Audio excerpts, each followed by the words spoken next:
பதஞ்சலி யோக சூத்திரம் விபூதி பாதம் சூத்திரம் 3 ததே வார்த்த மாத்திர நிர்பாசம் ஸ்வரூப சூன்ய மிவ சமாதி.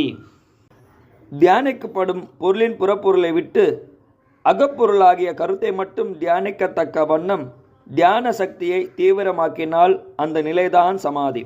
உதாரணமாய் ஒரு புத்தகத்தை தியானிப்பதாய் வைத்துக்கொள்வோம். மனத்தை அதன் மீது குவித்து படிப்படியாய் எந்த வடிவமும் இன்றி புத்தகத்தின் கருத்தை மட்டும் உணரும் நிலையை அடைந்துவிட்டால் அந்த நிலையே சமாதி. யோகி சமாதி மூலம் எதை அடைய நினைக்கிறானோ அதை அடைகிறான், எதை அறிய நினைக்கிறானோ அதை அறிகிறான். சமாதி நிலையில் அவன் எல்லையற்ற அறிவுடன் இணைந்து நிற்கிறான்.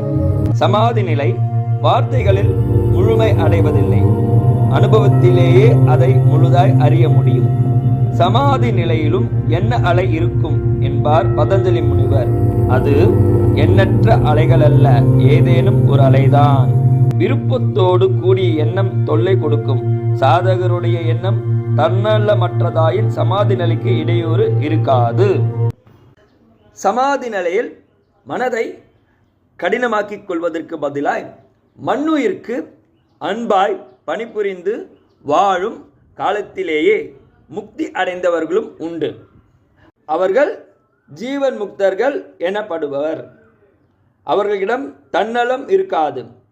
கடுமையான உழைப்பும் சீவ காருண்ய ஒழுக்கமும் இருக்கும். ஜீவன் முக்தர்கள் கடின சித்தம் கொண்டவர்கள் அல்ல. அவர்கள் ஒளிகுணம் படைத்த சாந்த சொரூபிகள். ஓம் நமச்சிவாய.